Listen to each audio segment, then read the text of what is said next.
யோவான் ஸ்நானகன் மனந்திரும்புங்கள், பரலோக ராஜ்யம் சமீபமாயிருக்கிற சுவிசேஷத்தை அறிவித்தார்.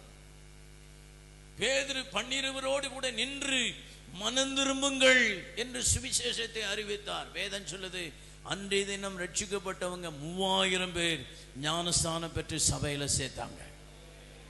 ஆமே. நான் சொல்லட்டான், சுவிசேஷத்திற்கு வல்லமை இருக்கிறது, சுவிசேஷத்திற்கு அதிகாரம் இருக்கிறது, சுவிசேஷத்திற்கு சத்ருவின் வல்லமையை முறிக்கிற அக்கினி இருக்கிறது, சுவிசேஷத்துக்குள்ள அபிஷேகம் இருக்கிறது, சுவிசேஷத்துக்குள்ள தேவன் இருக்கிறார். சுவிசேஷத்தினுடைய ஒளி எங்கெல்லாம் போகிறதோ அங்கெல்லாம் இப்பிரபஞ்சத்தின் தேவனுடைய வல்லமையை இயேசு அழித்து விடுவார்.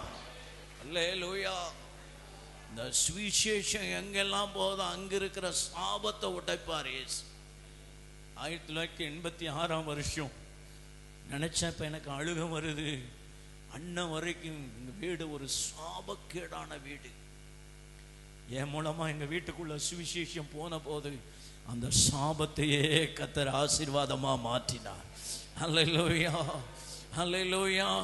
கர்த்தருக்கு ஸ்தோத்திரம். இன்னைக்கு உலகத்திலேயே பெரிய வல்லரசு அமெரிக்கா. அமெரிக்காவில் இன்னைக்கு என்ன, கோட் என்ன, சூட் என்ன, மாட மாளிகைகள் என்ன, வாகனங்கள் என்ன, வசதிகள் என்ன, ஆகாரம் என்ன, ஆடம்பரங்கள் என்ன, அருவருப்பான பாவங்கள் இன்னைக்கு எல்லாம் பெருகி போச்சு. அமெரிக்காவுடைய வரலாறை நீங்க படிச்சு பார்த்தீங்கன்னா தெரியும். அவெல்லாம் காட்டு மிராண்டிங்க. என்ன மிராண்டி? நாகரிகமற்றவர்கள். அருமையானவளே, இங்கிலாந்து தேசத்திலிருந்து வந்த மிஷனரிகள் தேவனுடைய சுவிசேஷத்தை அறிவித்தது நிமித்தமாய் அந்த பாலைவனம் இன்னைக்கு சோலைவனமாய் மாறி இருக்கிறது. அப்புறம் தாங்க அவன் கோட்டு, சூட்டு, பேண்ட்டு, டை எல்லாம் கட்டுற நாகரிகமுள்ள மனுஷனா மாறி போனான். சுவிசேஷம் ஒரு மனுஷனை நாகரிகம் உள்ளவனா மாத்தது. சுவிசேஷம் ஒரு மனிதனை குணமாக்குறது. சுவிசேஷம் ஒரு மனிதனுக்குள்ள இருக்கிற சாபத்தையும் பாவத்தையும் அழிக்கிறது. சுவிசேஷம் ஒரு மனிதனை சாத்தானுடைய வல்லமையிலிருந்து தேவனிடத்திற்கு கொண்டு வந்து சேர்க்கக்கூடிய அதிகாரம் நிறைந்த வல்லமை நிறைந்த ஆயுதம் எது என்று கேட்டால் தேவனுடைய சுவிசேஷம். நம்ம வாயிலையும் உங்க வாயில என் வாயில ஆண்டவர் நித்திய சுவிசேஷத்தை கொடுத்திருக்கிறார். கையை உயர்த்தி சொல்லுங்க அல்லேலூயா. உலகத்தானுடைய வாயில தூசணம் என்ன இருக்கு? தூசணத்தை வச்சிருக்கிறார் சாத்தான்.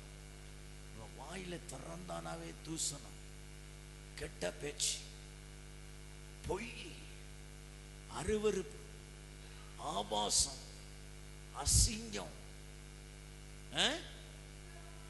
இச்சகமான வார்த்தைகள். ஆனா உங்க வாயிலையும் என் வாயிலையும் ஆண்டவர் சுத்தாங்க சுவிசேஷம், நித்திய சுவிசேஷத்தை உடையவனாய் கர்த்தர் நம்ம வைத்திருக்கிறார். இன்னைக்கு நான் அறிக்கை செய்கிறேன், இந்த சபை சுவிசேஷத்தினுடைய சபை, நித்திய சுவிசேஷம்.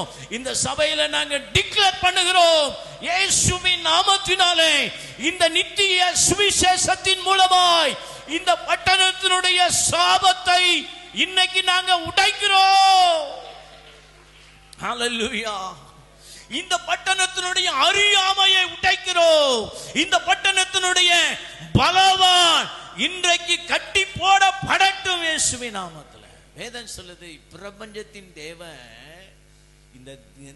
இந்த கிறிஸ்துவின் மகிமையான சுவிசேஷத்தின் ஒளி இவனை மாத்திரக்கூடாது என்பதற்காக ஆல்ரெடி அவன் கண்ணெல்லாம் என்ன பண்ணி வைத்திருக்கிறானா? குருடாக்கி வைத்திருக்கான். குருடாய். சாத்தான் என்ன தெரியுமாட்டான்? மனுஷன்